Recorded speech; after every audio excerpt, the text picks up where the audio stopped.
Hello, Anamosa. Hello, Anamosa students. My name is John Cheshire.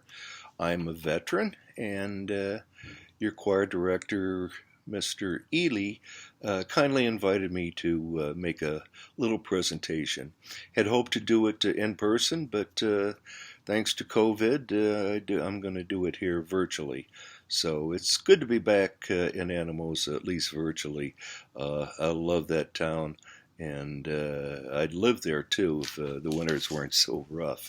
But I'm living in San Diego now, so I think I'll stay here. Um, anyway, I am a veteran. I spent 22 years in the Navy as a fighter pilot. I flew 197 missions, combat missions in Southeast Asia and Vietnam. Um, Veterans. Who is a veteran? I used to think you had to have combat experience to be a veteran, but that's not true. A veteran is anybody who served just a number of days early in their enlistment and retires with a honorable discharge. So there's a lot of us out there, and I'm proud to be a veteran. I have a lot of friends that are veterans. They are people that stood up, took an oath, wrote a blank check for their life, and served the country. So, bunch of good guys. Let's see. A little about me. I grew up on a farm east of Anamosa on Highway 64. Farm's no longer there, though, sadly. But um, while I was on the farm, I wondered about what my career options would be, and my father said, "Don't become a farmer because the farmers were having a terrible time there at that period of time, just getting by, and a lot of farms were being foreclosed." So my dad says, "Go to college and get a degree and do something else." And he says, "Besides, you probably wouldn't be a good farmer anyway." Well, he was right. I was. I probably would not have been. I was a much better pilot later on. So, um, yeah, went to Anamosa High School, played sports, sang in the choir there, had a pretty good time, had decent grades, not great, not bad, and I was wondering what to be, so I decided I was going to want to be a lawyer. I went downtown on Main Street, talked to a couple lawyers, interviewed them, and decided, yeah, that's a great career. I want to be a lawyer.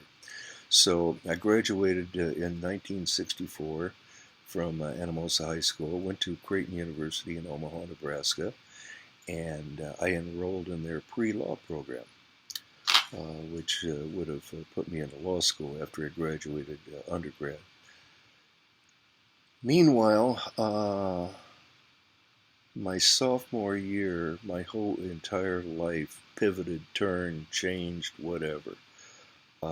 There was a blizzard. There was a heavy blizzard, snowstorm, drifts. Classes were closed. Streets were plugged with snow, and nothing was going on. I asked my roommate, who was also in pre-law, what he was doing because nothing was going on. I was bored. He says, "Oh, I'm going down to take the ASTB, the flight school, Navy flight school test to see if I can pass." I thought, "Huh, maybe I'll do that. That sounds like a way to kill some time." So down I went, took the test. It was a long test, and it was difficult too. And I learned later that I had passed the test, and my friend had not passed the test. He went on to become a lawyer and a corporate CEO, and had quite an illustrious career.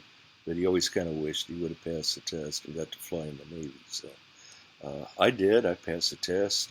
Recruiters were all over me, wanting me to sign up, and they told me that, well, not only would they teach me how to fly, but they'd pay me while I was learning to do it. And I thought, well, it's a pretty good deal. I think I'm going to jump all over that because I was always interested in aviation, even as a little kid. So I signed up. What that meant was I went to aviation officer school 2 summers, the summer of after my sophomore year, and then the following summer after my junior year. And that was, I think each summer was about 6 or more weeks down in Pensacola, and it was Aviation Officer Candidate School, and it was run by the by Marine drill instructors, and it was difficult. Those DIs were unmerciful, and we had a lot of guys that dropped out. The attrition rate was really, really high. A lot of guys couldn't quite hack it, and it was understandable. They made it difficult. They wanted guys to wash out of the program early on before they'd spent a lot of money invested in them and have them wash out later on. So I got through that, although after the first summer I was wondering if I wanted to go back for the second, but I did. So I finished all that, and I finished all that. So when I graduated, I was commissioned an ensign in the U.S. Navy. And following that, I got orders to Pensacola for pre-flight and then flight school. And let's see, my pre-flight, it was difficult. I had to study more in pre-flight than I did in college. I couldn't believe it. And of course, I was in a class of about 90% Naval Academy graduates who all had engineering background, and I was an economics major, so I didn't know anything about engineering or aerodynamics. So I was having trouble in aerodynamics, so I had to take some tutoring, extra tutoring, after class late in the afternoon to get me up to speed in aerodynamics. And the class, everybody called it stupid study. So I was in stupid study for a couple of weeks, but they got me up to speed, and I got pretty good at aerodynamics thanks to the stupid study. So I guess I graduated with smart study. Anyway, I got teased a lot about that. Let's see. Got done with flight school and pre-flight. Went up to Sofley Field and started flying the T-34B, which was a single-engine prop airplane, much like a Beechcraft Bonanza. Did that for, I think, 2 months. Then I went up to Meridian, Mississippi, where I could start flying jets. They had T-2 Buckeyes up there, and for about 3 or 4 months I flew them up there, instrument training, formation training, night training, this and that. Had some good times up there. Took some cross countries, and that was about it. Then in the spring, I went back to Pensacola for the big deal. That's the carrier qualification, where you land aboard an aircraft carrier. In my case, the USS Lexington. So after a lot of bounce periods practicing on the field, they finally sent us out to land on the boat. I was solo, and I was pretty nervous. I was hyperventilating. I was so worked up. Out in the middle of the ocean, the only thing you see is this little speck of a ship, and you got to land on it. But I did. I was well trained, and most of us were, so we didn't have too much of a problem. T2 is a pretty forgiving aircraft. So did that, got done with that, and then I got orders to advanced jet training in Beeville, Texas, flying the F-9 Cougar aircraft, which was an old leftover from from the Korean War. Transonic aircraft, but we called it a lead sled. It was a little bit underpowered. Did that for, 6 months or so, and again, carrier qualified on that on the USS Hornet, and received my wings, and I had put in my preference to fly, when I got my wings, F4s on the West Coast, and sure enough, I had great, my ground school grades weren't great, my flight grades were excellent, so I got my first choice, F4 aircraft in San Diego at Naval Air Station, Miramar. So off I went there. When I got to Miramar and the RAG, Reserve or Replacement Air Group, um, I found out that they had a pool, a waiting pool, and they had a big backlog of students going through. So I didn't do much for 6 months, just check in. Did go to SEER school, which was no fun at all. Never want to go through that again. But it's great training. And let's see, took a little bit of instrument training in A4s. Finally got into F4 training and loved the aircraft, loved the instructors, loved the tactics. It was a lot of fun. Got through with that after the year there. Went to my fleet squadron VF 151, and then made 2 cruises aboard the USS Midway, which is now a museum ship here in San Diego. So it's kind of fun to go by my old home and visit, and brings back a lot of memories, good and bad memories actually. But I do enjoy going aboard the Midway. Made 2 cruises. One was 8 months. The second one was 11 months. They were to Southeast Asia. The Vietnam War was going on. Over the 2 cruises, I flew 197 missions. The first cruise was kind of quiet, mostly flew down south, flying close air support for our troops on the ground and the South Vietnamese troops also. So that was rewarding. If they were being overrun or attacked by the enemy, well, I was there to bail them out. So that was rewarding missions.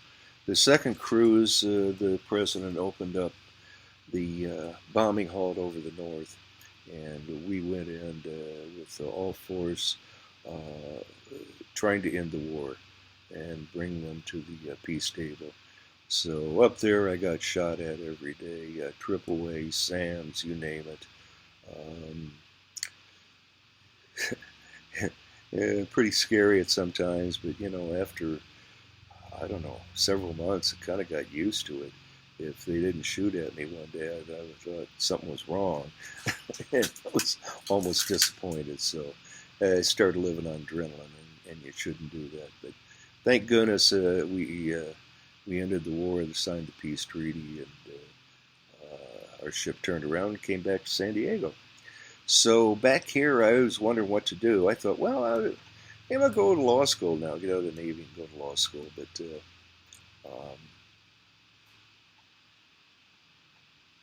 I forgot to mention. Between my first and second cruise, I had the honor of being selected to go to Top Gun school. How could I forget that? So I went to Top Gun school, about 6 or 8 weeks of the best training, the best instructors, the greatest flying, and I graduated from Top Gun, and then went back to my second cruise there with VF 151. So anyway, backing up, let me jump ahead again. Was going to get out of the Navy, go to law school, but I got orders to Pennsylvania to fly an F4 and other F4s as a RDT&E test pilot, research, development, test and evaluation, and spent 2.5 years there. One particular thing that popped up there was there was a young blonde girl who lived over the fence from the airfield, and we got set up for a blind date on base, and we're still together for almost 45 years.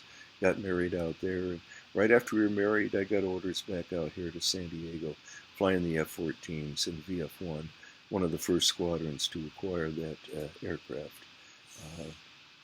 So that was good.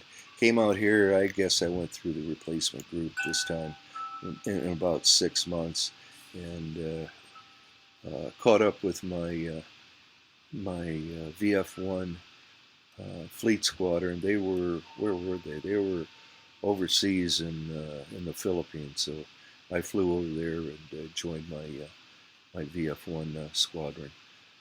Did 2 years there.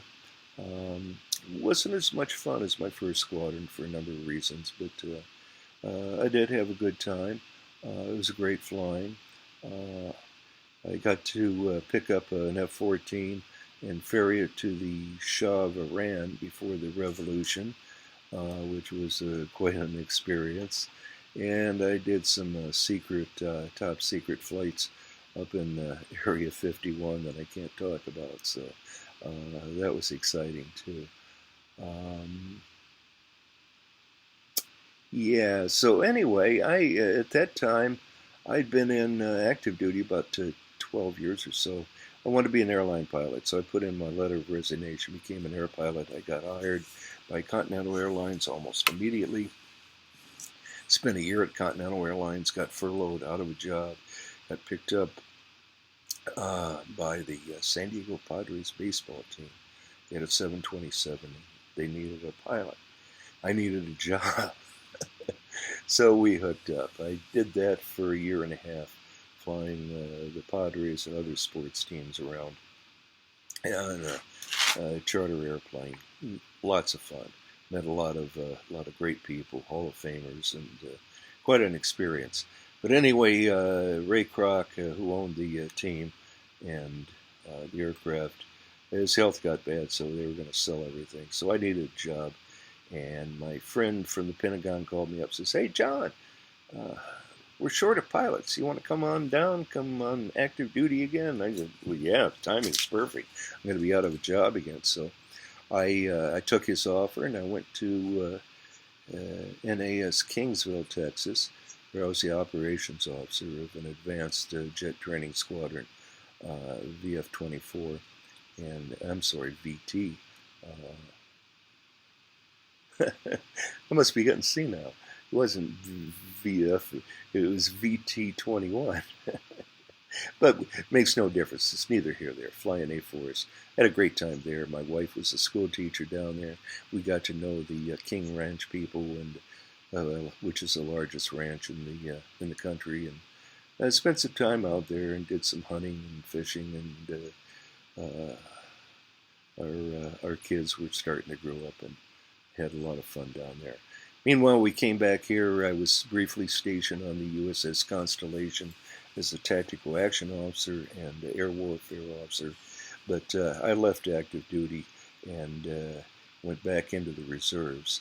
Uh, and I was lucky to go into the reserves because I got an F4 squadron, reserve squadron. So in the interim, I also got hired by America West Airlines in Phoenix and was a 737 captain for them. During the weekend, I'd fly F-14s for the Navy on the weekends as a reservist. Wonderful, wonderful. Best deal in the world. Um, I finally retired. I made Commander 05, and they push you out in the reserves if you get up there. So I retired in the late 80s there, although I was still a reservist and inactive, and retired in the 90s. As far as the airlines, I caught a very aggressive case of cancer, and they didn't give me long to live, a couple years, but I beat that in 2003. But that kind of ended my flying career, unfortunately. But I did everything I wanted to do, and had a great time doing it. Do it all over again if I could. So anyway, that's my story. Uh, I wish you guys could ask questions and I could answer them. Unfortunately, we can't do that here, but if you have a question for me, there's two ways to ask it, and I'll certainly answer your question. One, I'm on Quora, which is a question and answer site on the internet, and you can go to Quora and just look me up, and I've got a lot of followers and have a lot of answers on aviation and military there. Also, I have my own personal I Love Me website, which is my biography, much like I'm explaining here. And that is flighttime.net, but it's spelled FLITETIME.net, flighttime.net. So you can get my email there off that website. Um, It's been a pleasure. I'm glad I was able to talk to you. Um, and I wish all of you the best of luck. And God bless all our veterans. They're great people, and I stick close with all the guys to this day. We have lots of luncheons and breakfasts and whatever. It's a special group of people. So God bless our veterans, and God bless our country. Best of luck to you and all your endeavors, and I wish you all the best. So long.